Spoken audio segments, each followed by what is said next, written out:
Hi everybody, this is Angie from Tourangie.com, and today, right now I'm in Rich Creek, Virginia, but just for a split second because I'm jumping on Route 219. I've recorded a good bit of Route 219 from, well, basically here all the way to Lewisburg, and I'll be releasing that here over the next week or so, just a little, I guess you would say, episode at a time. And we're going to talk about Route 219, history, some historical markers, just all kinds of good information over the next few episodes. This is going to go right back into West Virginia. Just right up here, just this little section of 219 is in Virginia. Now, back in the day, 219 ran all the way to Bluefield and met up with Route 19. It followed Route 460 basically, but basically, yeah, that changed. 219 starts at Rich Creek, Virginia now, but it ends right in Erie County, New York. So that's basically close to Buffalo. So it ends near the Great Lakes, Buffalo, that area. I think that's pretty neat. So it goes obviously through, starts a little bit, just that little section here in Virginia, goes through West Virginia, uh, Maryland, Pennsylvania, and then there into New York too. The places it goes through West Virginia, well, obviously, let's say Lewisburg, it goes through Lewisburg. Elkins, it goes through Elkins. Several counties, if you wanted to list out the counties. Let's see, Tucker County. I'm trying to think. Parsons? Is Parsons in Tucker County or Preston County? I can't remember. Anyway, it goes through Tucker County, Preston County, and it goes through Randolph County, Pocahontas County. It goes through a lot. Greenbrier County, obviously. So there's tons of little towns and cities along the way, and it is a beautiful road. It is considered a scenic highway. In fact, they call it the Great Indian Warpath, the Seneca Trail. You'll see that on a lot of signs when you're traveling this road through West Virginia, the West Virginia section anyway. So we've already crossed back into West Virginia and we're in Peterstown. Peterstown is known for a few things. I have driven through here before in past videos and we've talked about some of the history about it. And we've talked about the diamond. I'll mention them both again since they're pretty interesting little stories to tell.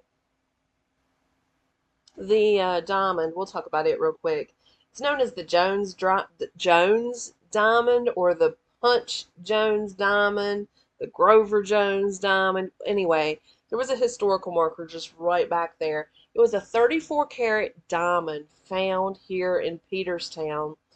Basically on a farm. They were pitching horseshoes in April of 1928. Right there's the historical marker for it.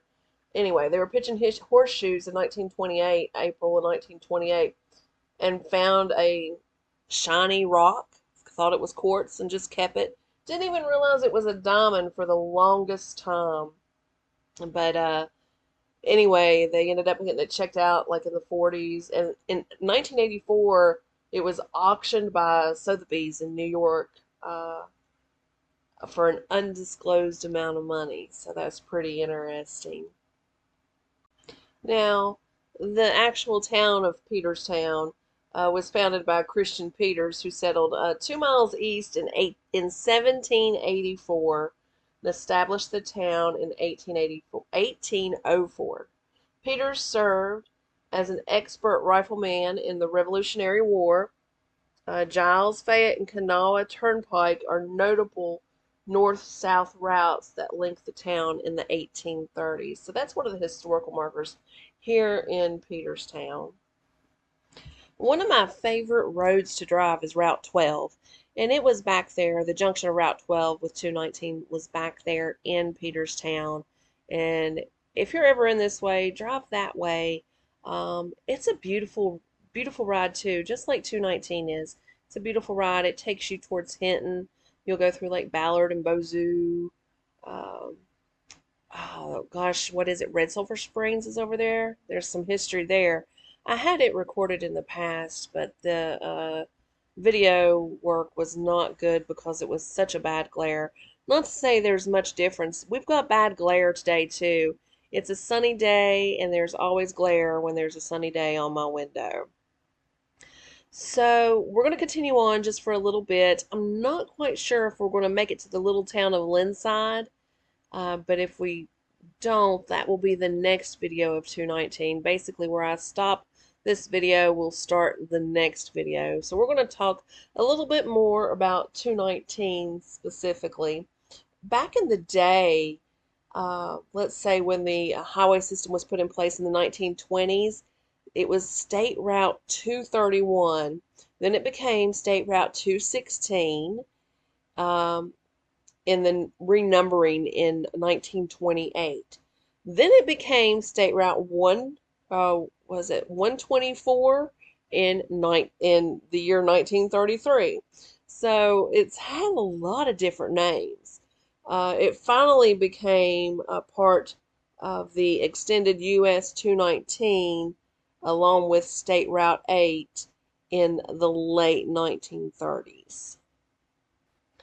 Up in this area that cuts to the right is the Fountain Springs Golf Course. It's a really nice golf course, and it's off to the right. I'm not exactly sure if we've passed it in this video or not, the road to get to it. Um, but it's a really, really nice golf course, and you can see over there, there's a mountain on the right. You've seen it just as we were driving right there. Basically, that mountain range separates West Virginia from Virginia.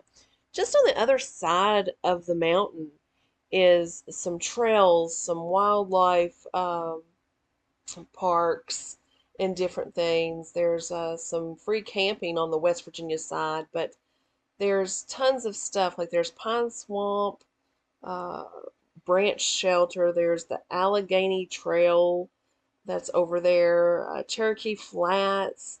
Uh, it's all on the Virginia side, and there's only one way to get to it from this little section here. It's a lot easier to get to it from the Virginia side, not even remotely close to 219. If you're going on 460 south towards Narrows and Ripplemead, it's easier to get to it from that area. Narrows, Petersburg, Ripplemead, but the Appalachian Trail, is in that section. So just on that other side of that mountain, I think that's pretty neat to know. I mean, we know that we were close to Virginia, obviously, because when we first came in off of 219, we were at Rich Creek, and it was Virginia. But just to know that it's on the other side of that mountain, right over there, you see kind of on the right here, that's Virginia, and part of the George Washington and Thomas Jefferson National Forest help watch over this area. It was made basically from a congressional act of the 1980s to protect the wilderness in that area. So I thought that was pretty neat. I think it's called Peters Mountain. So just up ahead on the left is a historical marker, and it's for Woods Fort. I'm going to see if I can catch a glimpse of it and point it out to you. It's just up here, not far. Okay, we're getting close. Right there on the left. Boom, right there it was. Anyway, um, basically it was a defense erected in 1773 by Captain Michael Woods and was of importance during the Lord Dunmore's War. Troops from here were engaged in the Battle of Point Pleasant and that next year and were later with George Rogers Clark. So I figured I would point that out since we were in this area. Look at this beautiful farmland. Like this is major farmland over in here. I love this road. I love this section of 219. It's straight, it's flat. I mean, of course, 219, like all West Virginia roads, are curvy. But this section I've always loved. It was my favorite. And I always see deer over here. You probably will see them in these videos too coming up. So I'm going to shut this off here. We'll talk about more historical markers and Linside in the next video because we're getting into Linside now. In fact, I've always considered this part of Linside. This was the route I always used to go to the state fair. I never went up 77 to 64 to Lewisburg.